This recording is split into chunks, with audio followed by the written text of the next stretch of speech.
हाँ तो प्रिय बच्चों,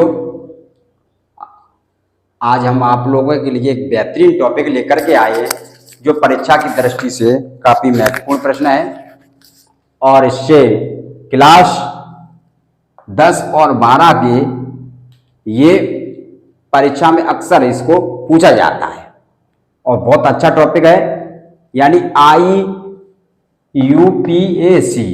और इससे 100% परीक्षा में प्रश्न बनते हैं। तो इसका नामकरण कैसे किया जाता है, ये कैसे पूछा जाता है, तो आइए हम शुरू करते हैं भाग पहले में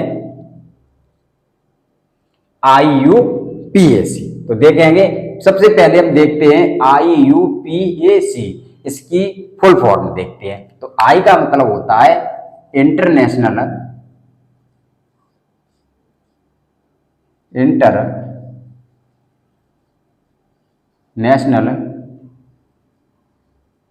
यूनियन ऑफ प्योर एंड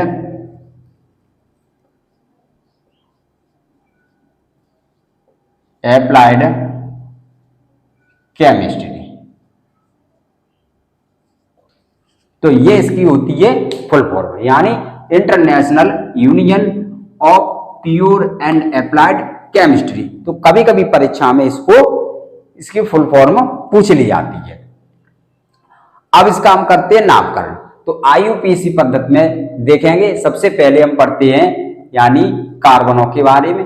1 2 3 4 5 6 7 8 9 और ये 10, यानी carbon 1, carbon 2, carbon 3, carbon 4, carbon 5, carbon 6, carbon 7, carbon 8 और कार्बन 9 और कार्बन यानी 10।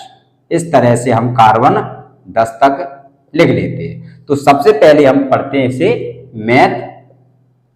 मैथ, इसको पढ़ते हैं एथ, इसको पढ़ते हैं प्रॉप, इसको पढ़ते हैं ब्यूट, इसको पढ़ते हैं पेंट, इसको पढ़ते हैं हेक्स, और इसको पढ़ते हैं हेप्ट, और इसको पढ़ते हैं ऑक्ट, और इसे पढ़ेंगे नॉन, और इसे पढ़ेंगे डेक। तो सबसे पहले हम इन कार्बनों के बारे में सबसे पहले देखेंगे और हमें इसे याद भी करेंगे। यानी carbon meth, eth, prop, but, pent, hex, hept, oct, non और डेक। इस तरह से हम कार्बन को याद कर लेंगे, यानी कार्बन 10 तक की श्रृंखलाओं को हम ये याद कर लेंगे। और जब तक हम इनको याद नहीं करेंगे तब तक हमें इनका नामकरण नहीं कर पाएंगे। तो सबसे पहले हमें इनके बारे में आना चाहिए, यानी कार्बन 10 तक है। फिर इसके बाद हम देखते हैं कि इसमें और श्रृंखला दी गई है, जैसे 1 बॉन्ड, 2 बॉन्ड और ट्रिपल बॉन्ड। तो इसे हम पढ़ते हैं आयन, इसे पढ़ते हैं हम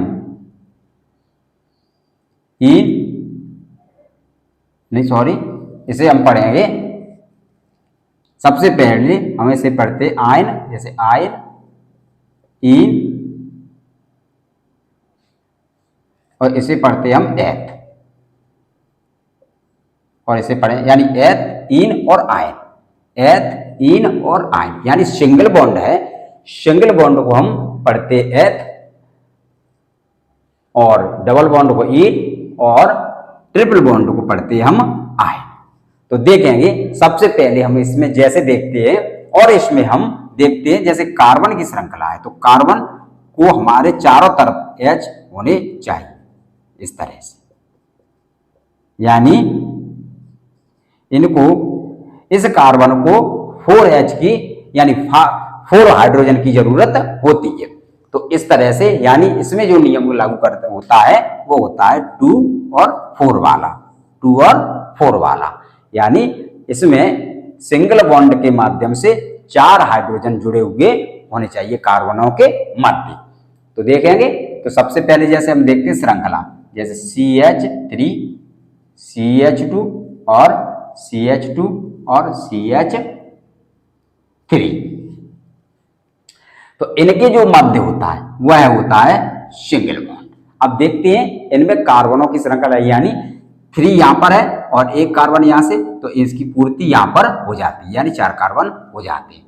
अब देखते हैं यहां, तो यहां हाइड्रोजन 2 है और हाइड्रोजन 2 यहां है, तो इस तरह से यहां पर हाइड्रोजन 4 हो जाती है। ठीक है साथियों, इस तरह से ये कार्बनों की श्रृंखला का चयन हो जाता है। तो नियम नंबर पहला हमारा ये कहता है, यानी नियम फर्स्ट हमारा क्या कहेगा, तो नियम फर्स्ट ये कहते हैं कि सबसे पहले हम लंबी श्रृंखला का चयन करते हैं। सबसे पहले हम लंबी श्रृंखला का चयन करते हैं।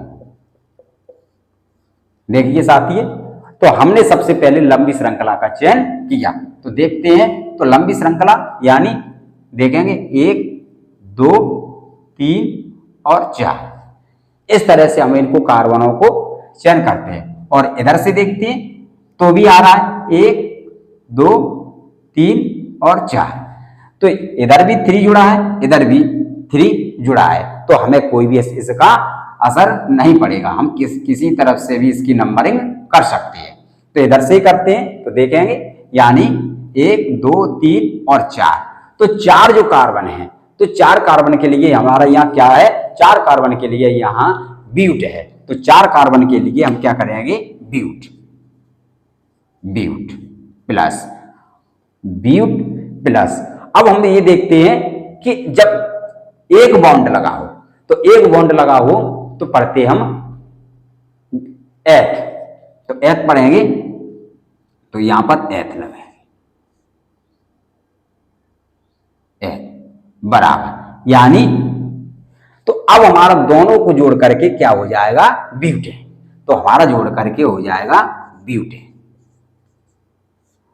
साथियों। तो यही इसका IU यानी IUPAC नाम होगा। ठीक है साथियों, तो इसी तरह से हम इनका नामकरण कर लेते हैं। अतः इस श्रृंखला का जो नामकरण करके जो निकल करके आया, वह निकल करके आया ब्यूटेन। देखते हैं इस तरह से अगला भी देखेंगे, यानी CH3 CH2 CH3, ये है सेकंड नंबर। इसका नामकरण क्या होगा, तो देखेंगे 3 यहां पर जुड़ा है और 3 यहां पर जुड़ा है, तो सबसे पहले हम इनमें देखते हैं कार्बनों को गिन करके, तो 1, 2 और 3, तो जब 3 के लिए, तो यहां पर 3 कार्बन के लिए क्या पढ़ते हैं, प्रोप, तो यहां लिख लेंगे प्रोप प्लस। अब इनके मध्य जो सिंगल बॉन्ड लगा हुआ है, इनके मध्य कौन सा बंध लगा हुआ है, सिंगल बॉन्ड लगा हुआ है। जब सिंगल बॉन्ड लगा हुआ आता है तब हम क्या पढ़ते हैं, एट पढ़ते हैं, एट, तो बराबर क्या आ जाएगा, प्रोपेन, इसका नाम क्या आ जाएगा, प्रोपेन। तो अतः हमारा इसका IUPAC नाम करके क्या आया, प्रोपेन। तो इसी तरह से साथियों हम सबसे नियम नंबर फर्स्ट के अंतर्गत ये हम याद कर लेते हैं, यानी IUPAC पद्धति में जो नामकरण किया जाता है, तो इसी तरह से हम पहली पद्धति में इसको सीख लेते हैं। तो साथियों, तो प्रिय बच्चों, यदि आपको हमारा वीडियो अच्छा लगा हो तो हमारे चैनल को सब्सक्राइब करें और लाइक करें और अपने साथियों को कमेंट करें, और इसका आप स्क्रीनशॉट लें और आप लोग इस वीडियो को एक बार नहीं, आप 2 बार देखें, जिससे आप लोगों को ये अच्छी तरह से, यानी ये फर्स्ट भाग है, भाग फर्स्ट अच्छी तरह से समझ में आ जाए। फिर इसके बाद हम नेक्स्ट अगले भाग में फिर से लेकर के आएंगे अच्छा वीडियो, जो कि इसी पद्धति का होगा। तब तक आप लोग खुश रहिए, अच्छे रहिए। थैंक यू, धन्यवाद।